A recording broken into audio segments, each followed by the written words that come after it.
अनुगुल निशामुक्त भारत अभियान अनुष्ठित। निशा सेवन पर निरीह लोकों जीवन जाउथुवा बेले परिवार रे अशांति सृष्टि हेउछे। सबु घटना और दुर्घटनार पर्दा पछरे निशा एक प्रमुख कारण साजुछे। सारा देश रे एबे निशामुक्त अभियान आरंभ होइथिबा बेले अनुगुल जिला आरक्षी अधीक्षक निर्देश क्रमे कणिया ब्लॉक रेंगाली पुलिस पक्षरु निशामुक्त अभियान आरंभ होइछे।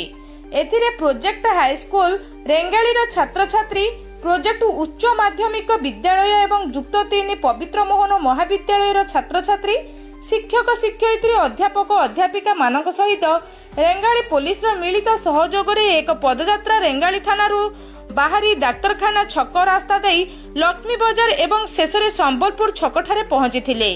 सारा देश रे एही अभियान आरंभ होइथिबा बेले रेंगाली रे एहाकु गीत और नृत्य माध्यम रे निशा सेवन द्वारा हेउथिबा क्षति अटकाइया पई तथा किपरि एहाकु निवारण करी निशामुक्त अंचल करिया पई जनसाधारणक उद्देश्य रे अवगत करा जायथिला। अनुगुल कैलाश चंद्र नायक रिपोर्ट, निर्भीक न्यूज।